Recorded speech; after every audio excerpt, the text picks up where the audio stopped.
kasama nyo pa rin si DJ Rocky and this is Kathyang's Secret File.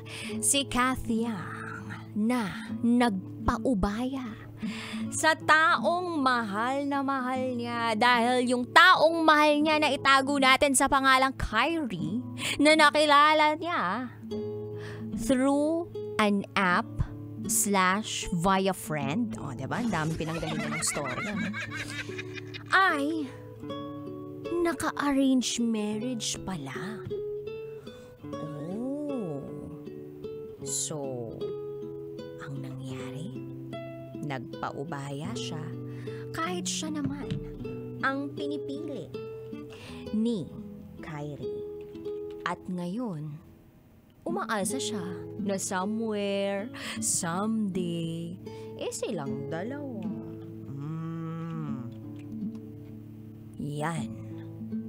Yan ang pwedeng pagmulan ng regret o pagsisisi ng isang tao kapag sumuko ka sa laban. Tapos ikaw na nagdikta na ikaw ang talo. Dapat lumaban ka muna, nakipagsabunutan ka muna dun sa ina-arrange marriage. Ganon!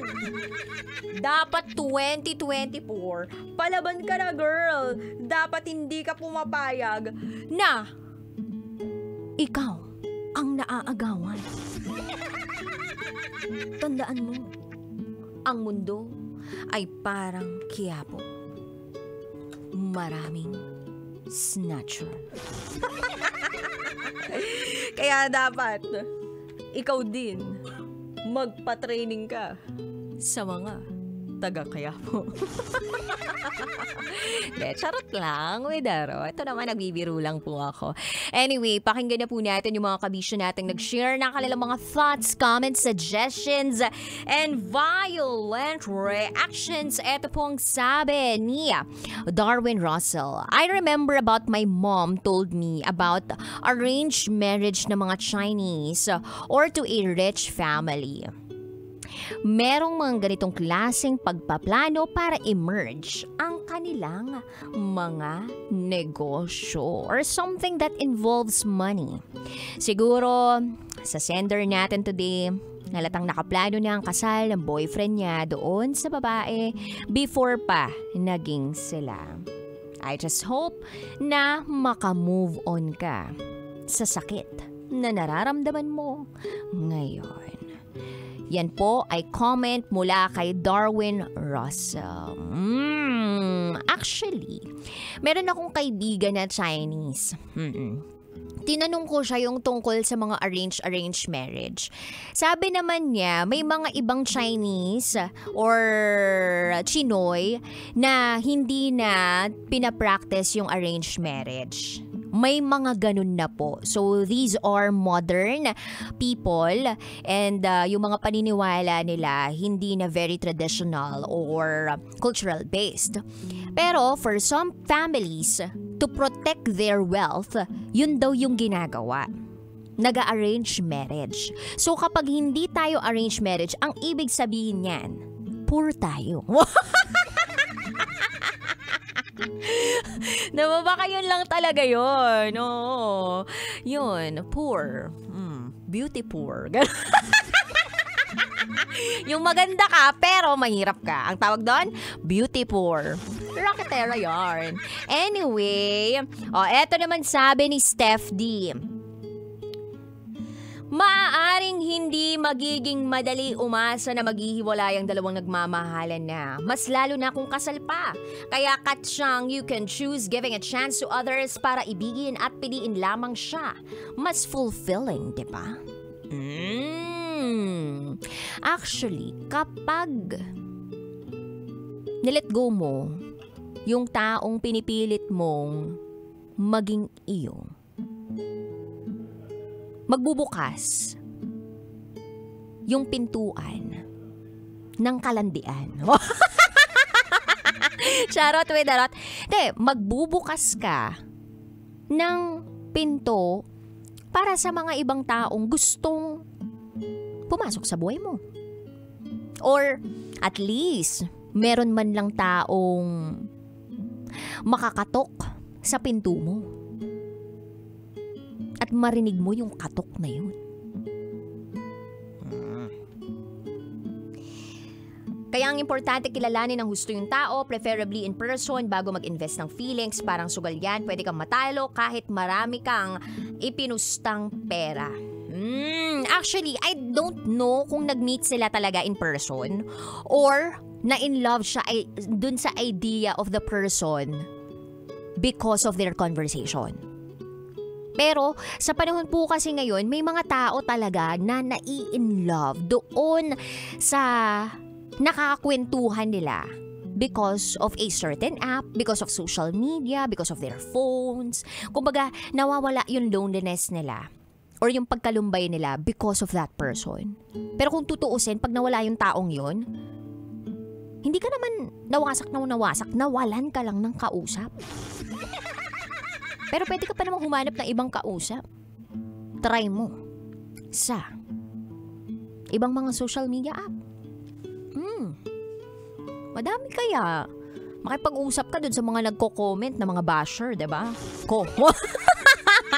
sa mga ko nagko-comment sa picture ko, try mo doon. Marami kang makikita doon. Oo, hindi mo nga lang sure kung merong sabit. Wala. Charot with darot. Anyway, eto naman ang sabi ni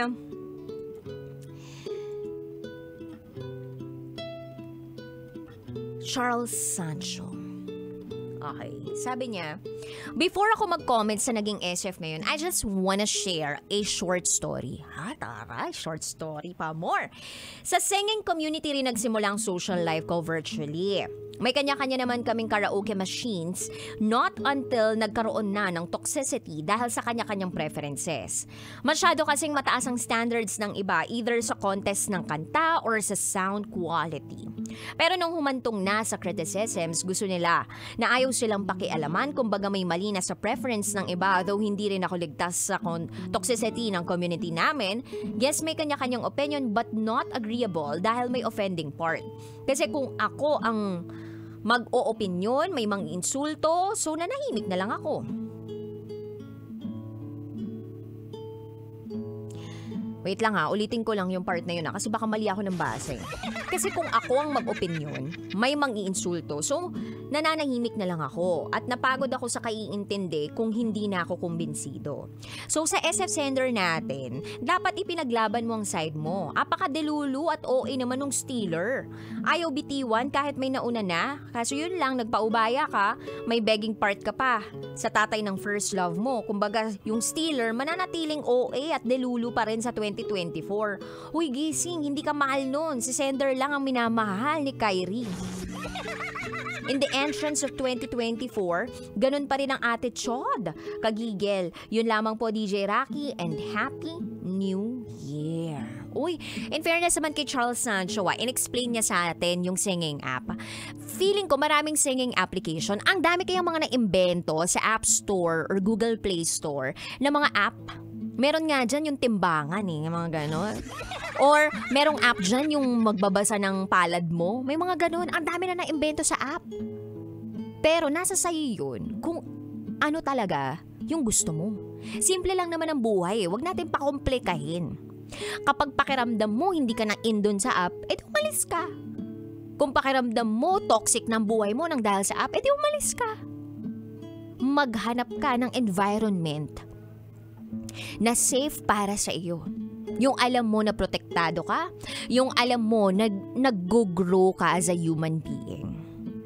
At higit sa lahat, yung alam mo na totoo yung mga taong nandoon. Na medyo mahirap i-decipher sa panahon ngayon because of the power of manipulation.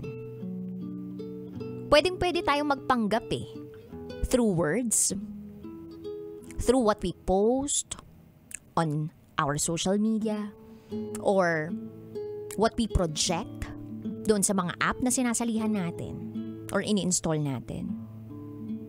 Kaya napakahalaga rin ng pagkilala ng tao personally. pwede maging paraan ng social media or an application para magkita kayo. Or pwede siyang maging paraan para mag-initiate ng spark ang elektrisidad or whatever. But yeah, pwede siyang maging first move para makipagkilala ka sa isang tao. Pwede siyang gamitin para makipag-communicate sa isang tao, pero yung lubusang makilala ang tao, mahalin ang tao, mag-all in sa tao, you have to meet them in person. Kasi kung hindi, meron ka lang virtual girlfriend o boyfriend. Oo, ang masaklap dun, baka AI na lang yan. Oo. Artificial intelligence. Dami pa naman ang uuso na gano'n. Hi din po kay Bernard Laurejas na nagsasabi, dapat lumaban siya kung mahal niya yung boyfriend niya. Ganyan din yung nangyari sa aming ng aking minamahal. Lumaban ako, OFW ako. Nagkatuluyan kami, hindi ako sumuko. Nakasal kami. Kaya fight for your love. Lalo na kung alam mong mahal ka rin niya. Shoutout po kila Angela sa pamilya niya. Happy New Year, DJ Rocky. Hi din po kay Mr. Arnold De La Peña, Fauzi Juhor, Steph D, Rased Shin, and sa aking bisita na nandito sa loob ng booth kay Muhammad Ali. Sikat pala na boksingero yun nandito no? Pero bakit siya yung nasasaktan? Wow! Ba't siya yung nabubugbog? Charot, Widarot. Anyway, ang dami pa pong nag-comment sa ating secret file this afternoon, New Year. Pero marupok pa rin. Dapat isa sa mga resolution talaga ng mga tao kapag bagong taon, yung mas magiging hindi na marupok. Yan. Hindi na magpapadalos-dalos ng desisyon.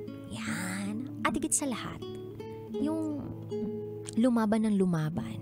Lalong-lalo na kung alam mong tama yung ipinaglalaban mo. Kung may pamilya, si Kyrie, di sana yun, susuportahan kita sa desisyon mo. Pero ngayon, katyang, na pinaubaya mo yung tao, tapos umaasa ka na in a year o someday, somewhere, ay magtatagpo rin ang inyong landas. Parang, OMG, anyari? Alam mo yung tawag sa ganyan? I'm sorry for the word pero parang yung mga ganyan, parang payami yung dating.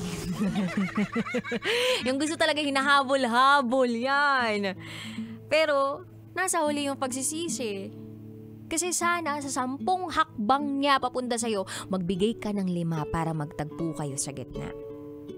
Hindi ako sure kung nakukulangan ka ba sa effort niya dahil hindi pa siya nagpapakita sa'yo, hindi ka man lang niya pinuntahan dyan sa bansa na yan, or hindi ako sure kung secured ka ba talaga or protected ka ba by his love. Feeling mo hindi pa niya talaga napapatunayan yun, kaya at some point half-hearted ka rin, ipinaubaya mo siya, kaya nilet go mo na lang siya to think na sinabi niya naman sa'yo na pinipili ka niya, pero nagpakasal pa rin siya. So wala na, you've missed your chance. Yun lang yung gusto ko sabihin, you've missed your chance. At sana baunin mo yung lesson na to sa mga susunod mong relationships. I don't know kung gaano katotoo na magpapaanal itong taong to doon sa naka-arrange marriage niya. Pero sana hayaan mo yung sarili mo na ibigin ng ibang tao. At hayaan mo yung sarili mo na makatanggap ng pagmamahal mula sa sarili mo. Hindi ko sure kung talagang yung purpose mo of letting go of that person was because may masasaktang iba. At yun yung ama nung naging boyfriend mo ni Kyrie. Pero hindi eh. Pwede namang ipaglaban yun eh.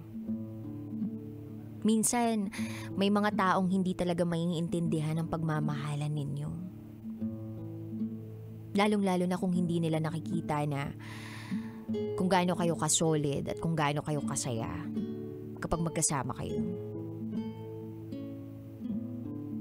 At kailangan nyo lang palipasan yung panahon para mas maintindihan nila yon. At kung hindi man dumating yung panahon na yun na maintindihan nila yon, then tuloy lang ang buhay.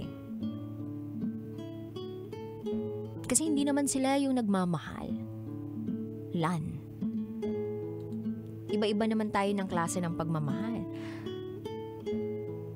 Pero yung pagmamahal na kaya nyong ibigay sa isa't isa, kayo-kayo lang naman yung makapagbibigay nun para sa isa't isa. So sana talaga wala kang regrets.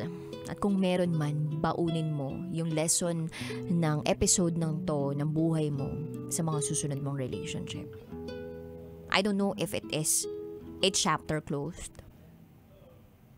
Yeah. Hindi natin sigurado lahat ng mga pwedeng mangyari sa buhay natin. But I hope when the time comes, when the time is right, you can give the love na dapat o nararapat para sa taong mahal mo. At ganun din yung tao na minamahal mo sa'yo. Na kahit ano pa ang pagsubok na darating sa buhay ninyo, pipiliin nyo pa rin ang isa't isa at hindi nyo pakakawalan ang isa't isa. Sa mga kabisyo po natin out there na gusto mag-share ng kanilang secrets, share it to me, raketera@gmail.com.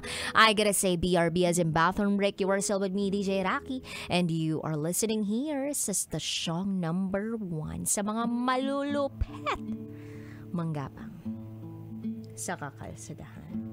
90.7 Love Radio.